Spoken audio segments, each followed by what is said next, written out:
It's wild that we still do this, but we still do this. We should know better. Look at somebody who's got a lot of, quote, success and going, wow, they must be a really good person.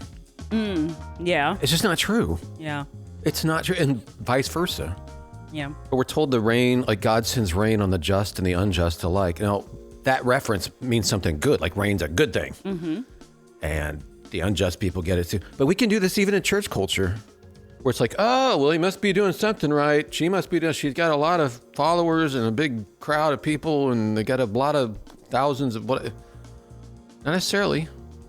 No, there's something deeper that we call fruit. People don't talk about this very much. In church culture, they don't. Let's talk about gambling for a little bit. This is a huge thing for younger guys. I mean, massive. I've just started hearing issue. that. Oh, yeah. Yeah. Well, so baseball and the NBA have both been implicated big that. time. Yeah. But there's so many, if you don't realize what a big deal this is. If I was talking to a younger guy, and I have, about this, I'd be like, you know what? It's dumb. It's dumb. There's no upside to this. I'm not trying to say that judgmentally. There's just no upside. Like, if you're like, well, yeah, I want some money. Oh, so? Like, so you're getting an adrenaline hit. You're getting a dopamine hit. So what? Like, you're not creating anything for anybody. You're not making anything for anybody. And there are people literally committing suicide at a higher rate because they get behind and then they chase. And it's just, our culture is like, oh, it's okay. No. We'll advertise it constantly. It's honestly big time advice from an older believing guy. Don't do it. Well, the halftime show thing for the Super Bowl goes on. So Corey Asbury, Yes. the singer-songwriter guy, very talented. Forrest Frank, also very talented, have put their halftime show on hold. They're like, no, we're going to punt. No pun intended. Because I'm sure. Yeah. Pretty clever of me if I had thought of that, but I haven't. So Why?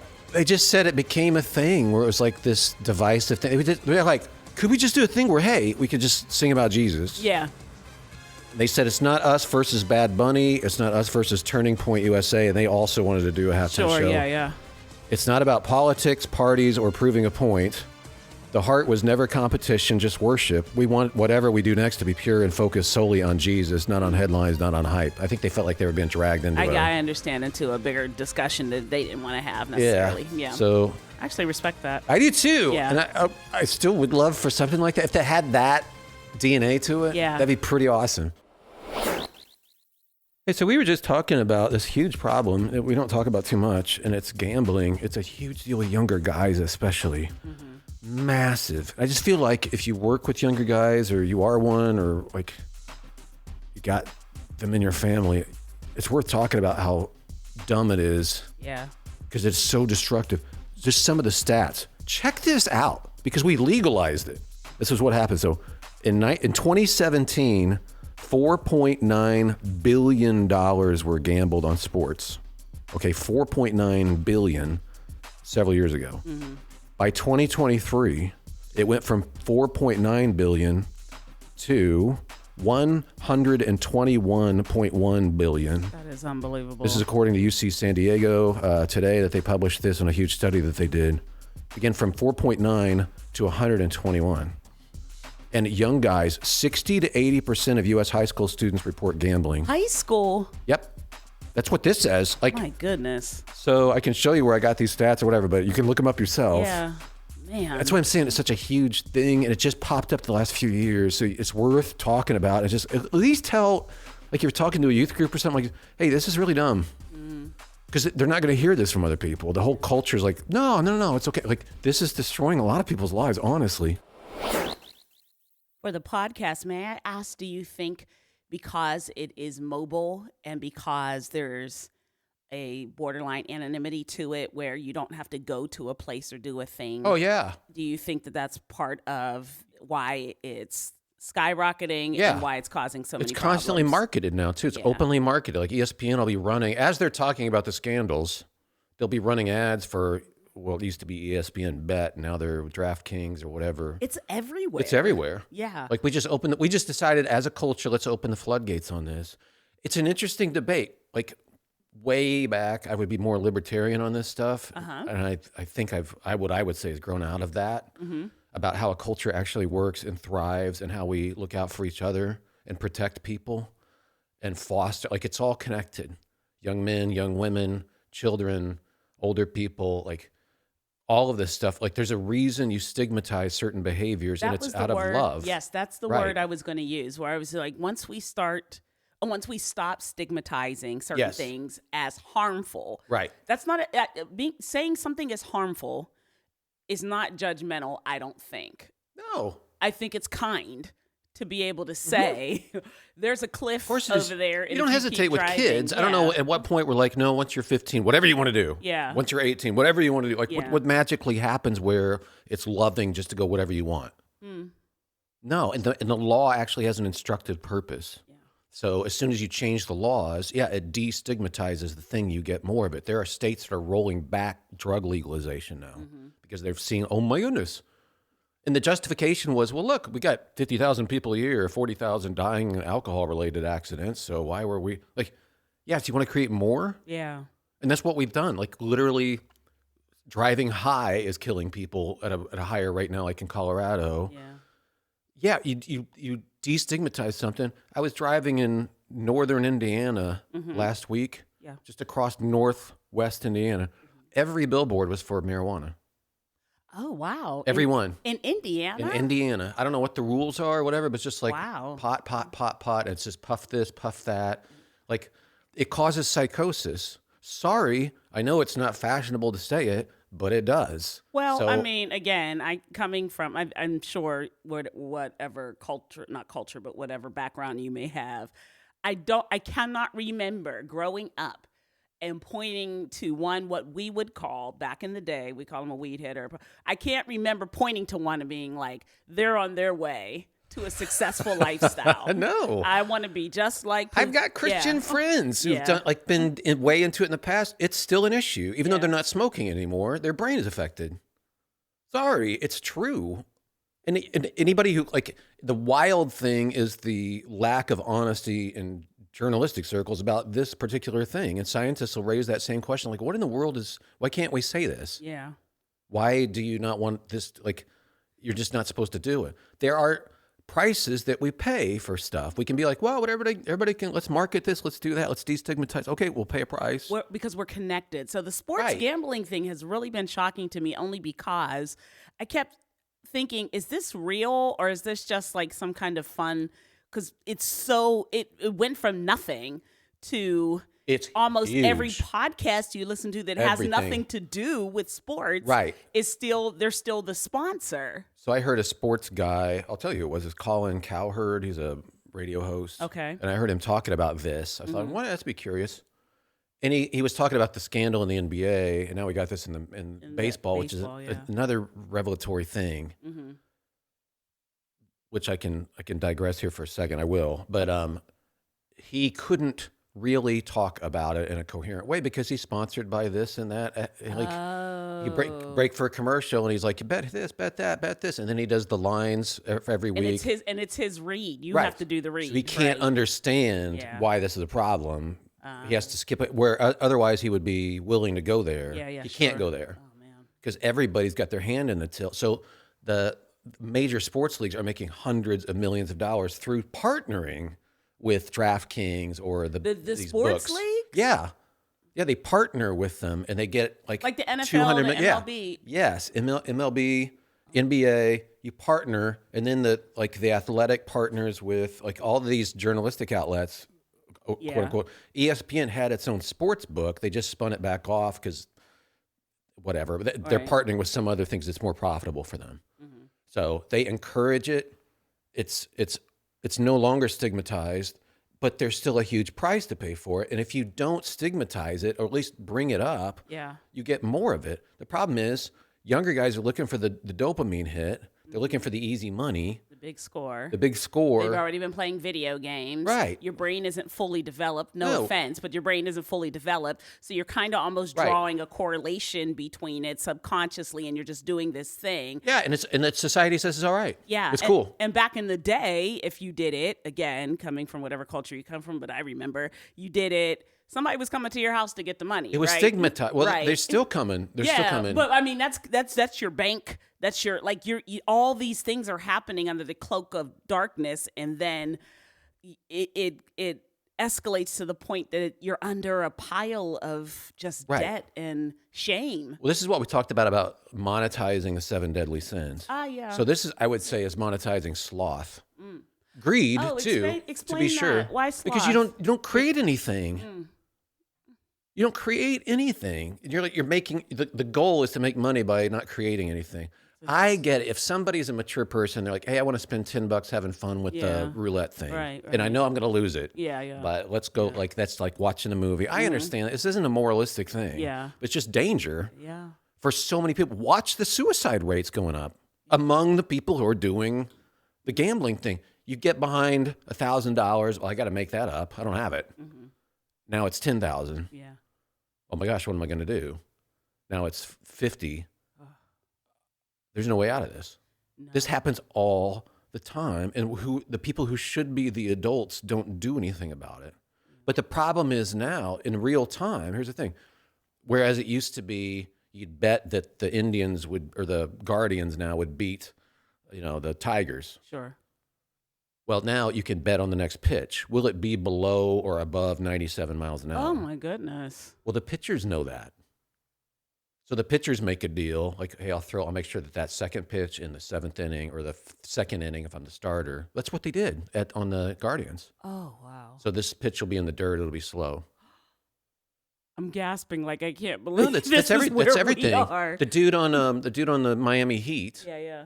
He's a starter in the NBA, and he pulls up lame. He's got an injury. Well, there was a prop bet that he would not play in the second half. So everything is a bettable event. So it's just like we get addicted to dopamine, and people get behind. And instead of setting a better example or having laws that protect people, like, what kind of society do we want? Here's the thing too: if you're like, well, alcohol, it's very similar. Yes. But different in that there's a convivial. Wine gladdens the heart thing, right. Jesus himself. And then you don't want to be addicted. Yeah. And you don't want to be drunk. Yeah. But you can see where that can be a blessing from God. There's nothing here. There's absolutely nothing. No. And even if you won $1 million gambling, are you really going to feel good about that? And honestly, as a man, are you going to stop? Yeah. Call it while you're ahead. Yeah. Or you're going to be like, now I'm a big high roller. Like, it's so dumb. And if you're also like, well, the stock market's gambling. Well, historically, it hasn't been, but you're investing, presumably, in companies that make things. Yeah. It goes back to there's an upside. Create something. Yeah. So you're creating nothing. You're depending on the vicissitudes of luck or whatever it is, or just stuff that happens. There's no upside to that. You're betting on sport. You know what I mean? Play. Play. There's no industry there's there. No, you don't make it. Just there's no point in doing this. And if the church really needs to be talking about it, and it's not to be, again, moralistic or something. It's just deadly. It's helpful to talk about it. The context that I heard it in, which I found interesting, and I'm sure you do too, is that the guy that was talking, he wasn't a believer. He was talking about the impact on young men. Yeah. And he was talking about it in the context of, in our society and in our culture, he's like, where are the guys at? Like, they're not there, meeting women, getting married, having families. He's like, it's all of these things that isolate them to themselves. Yeah. And the danger of that. And again, he wasn't talking from a Christian point of view. He was just saying, he was naming this as one of the things that isolates, because once you start, it's hard to stop. And then you get, if you're losing, the shame. And our culture's doing this at every turn under the guise of like liberation. Like, you're free from these stigmas. You shouldn't be like, no one should tell you what to do with your money. We're free from this. That's across the board, left and right issues. Yeah. Like, everything's up for grabs. And the net result is loneliness across the board. Like, all of this stuff is loneliness and stripping away any meaning, which people need. Yeah. You need meaning. You need a sense of place and people and a story about what life is about. It just strips it away.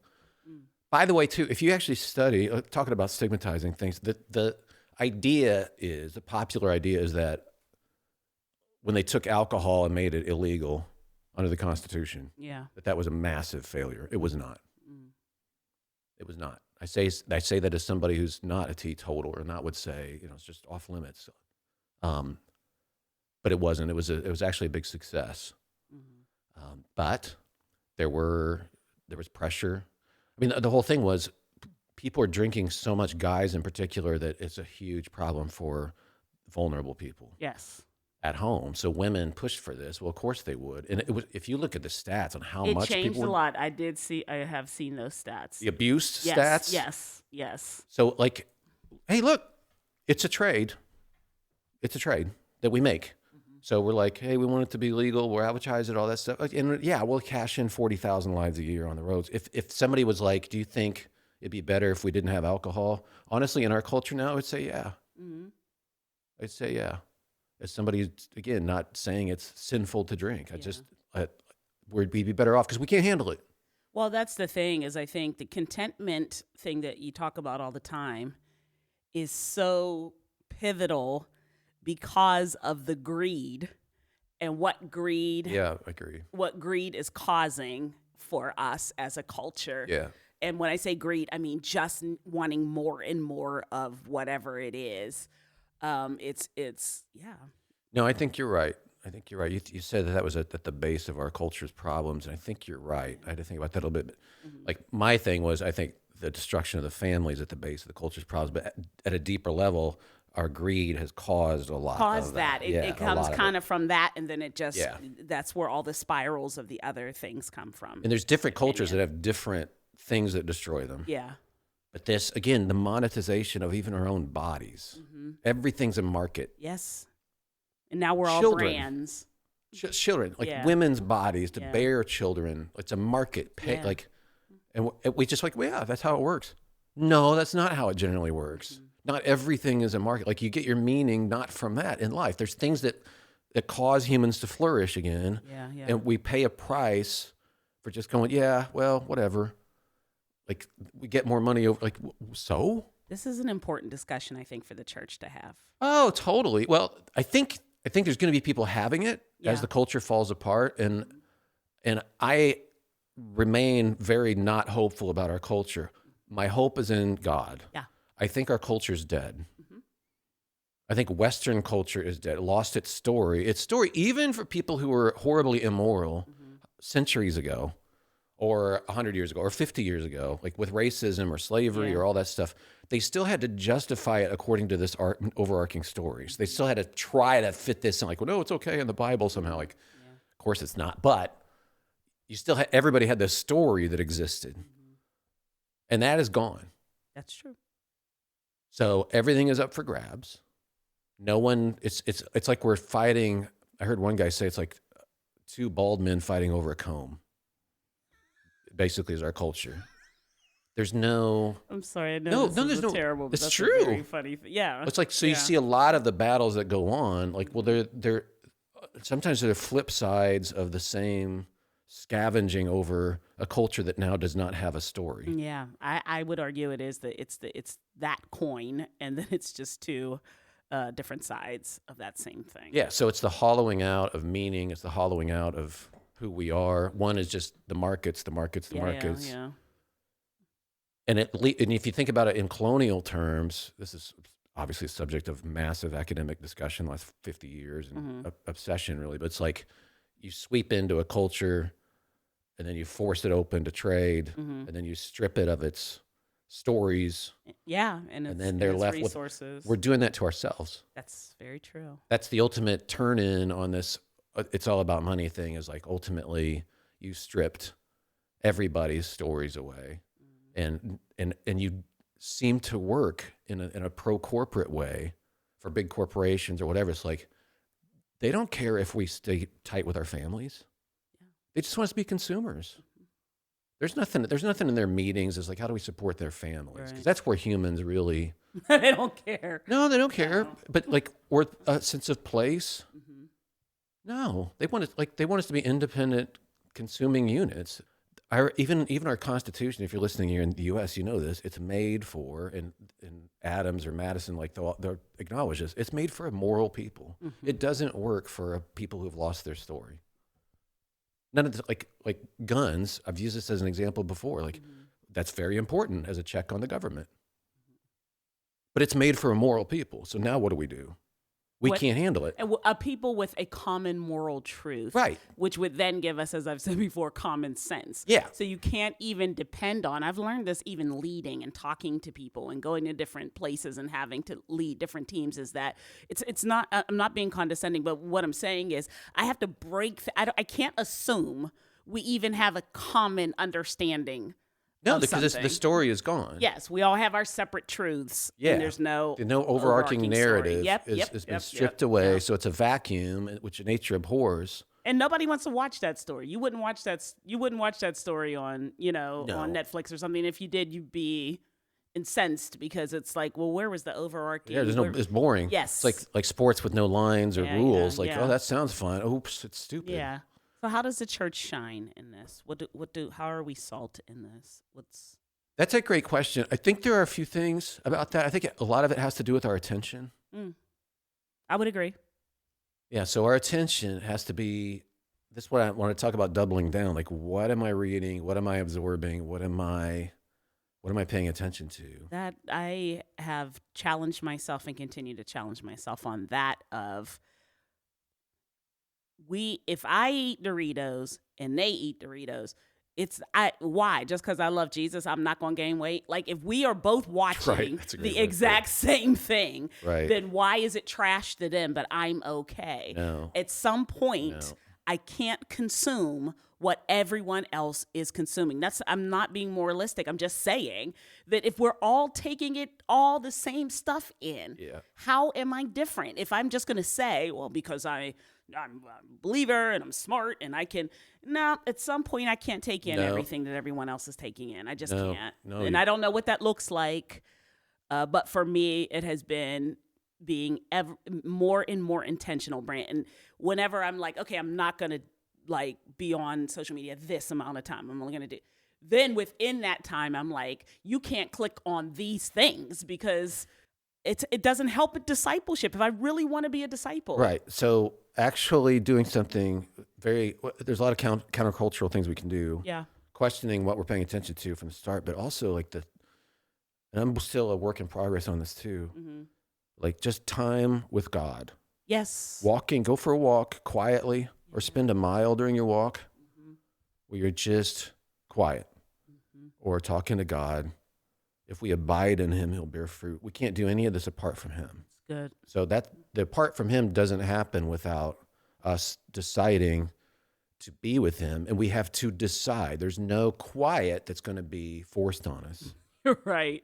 In fact, it's everything is trying to keep you from it. Right. Humans are not made for the culture that we're in, whatever it is now.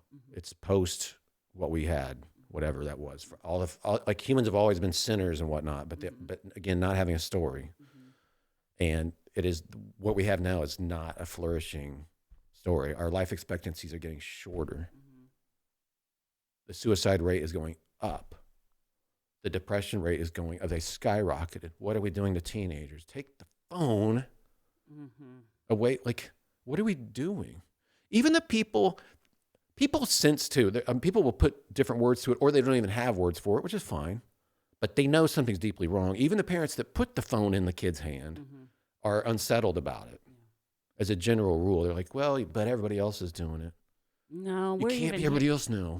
No, you can't. I mean, we're even hearing people like I follow Jonathan Haidt because of you, who I don't think is a believer. I don't think so. No. Yeah, but is seeing this is wrong. Something's wrong. This is not. We're getting negative results here. Yeah, at an exponential amount of negative results. We have to change something. Right, handing over your child to consumer culture. Yeah, for all that means, and the evil. For all that means, he's like, wow, these kids are suffering mental illnesses. Huh. So you cannot do the default thing for our culture and expect to be healthy in any way. You can't. Good. Yeah, that's you good. Can't. That's good. That is where we're at. There's mass illness. And the other thing is to remember is rather than getting angry at the person you meet who's different from you and messed up, and you can tell, like, they're in this culture too. Maybe they didn't have somebody speak any wisdom into their life at all. It's like, well, okay. People you see demonstrating in ways that are just ludicrous. Like, what in the world? You all look like a bunch of fools. You can say that if you want. But, okay, they're in this stripped away culture. Like, this is where we are. So it is true that a lot of us will look at history and go, I'm in a unique place. Like, historically, whenever you're alive, people can do that. We know that, but we are actually in a unique place. Like, this is the second huge revolution. Like, there's the printing press, but the internet is even maybe more shocking. And we actually have people who want humans to phase out and be replaced by something transhuman that will last for, like, literally we have leaders that are like that. With a lot of money. Tons of and money. Power. The most rich, the richest. Yeah. And even like the guy at Google, who's Kurzweil, he's been around for a long time, but he was the guy who was first in line about the singularity and whatnot. But he's like, they asked him famously, like, does God exist? And his answer was, not yet. We're getting close. Like, that's literally how they think. Yeah. They're like, these are extremely influential people. It's Elon Musk. It's Jeff Bezos. My goodness, the stuff that he says. Like, why? Where do you guys get this morality that we have to leave the planet? You just, and we need to put chips in people's heads. I know there's some good stuff with that, but there's this rising above our biology idea that we're not grounded, embodied beings. That is so wild, and it's a lot of this fits along a spiritual pathway where you're like, Satan hates us. Yeah. The enemy hates us, hates humans, wants to replace humans. Of course he does. He wants to destroy them. And in primitive times, the way he would do that, wow, all around the world, we're sacrificing children, sacrificing humans. He hates humans. So we still do that, and he hates humans. Like, we don't. We don't. We are pro-human beings, pro our neighbors, pro other humans, even if they look ridiculous while they're protesting something that's common sense. Yeah. We love them. Stamped with the image of God they are, so we don't have a choice in this.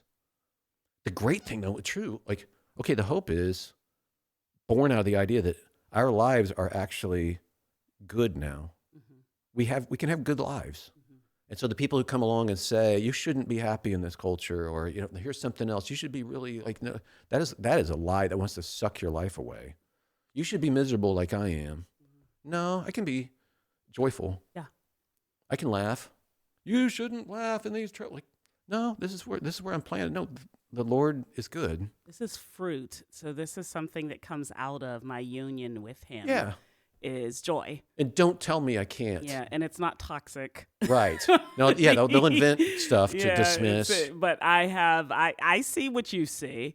I know a different ending, and I know where I'm at, and I know that he's good. And I think that the more that our lives are able to show it and bear that fruit, the more you can say to people who are clearly hungry, here, eat this. You know what I mean? Right. Like, fruit is not for its own tree. It is for others. And so the more that, and I think we talked about the fruit of the Spirit, and you were talking about discipleship and how the almost the tenets of discipleship are in that union with God is what produces that in you. And then when that is produced in you, then that is beneficial to everybody. To everybody. Yeah, that's true. It's for everybody. It's for everybody.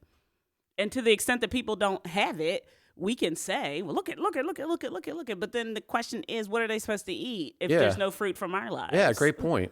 Don't let them tell you that you shouldn't have something that actually is going to help them. That's it's so true. That's just very true. What a miserable situation we're in. But it doesn't have to be for us. It's what we can look around and go, for humans, this is very suboptimal. There's no reason to think that we are happier now. Right. But we get to be the light. Yeah, we get to be light. So much darkness. We get to be light. We have brothers and sisters around the world too. Yeah. Doing stuff like that's. That's the kingdom, and the kingdom will outlast all of this stuff.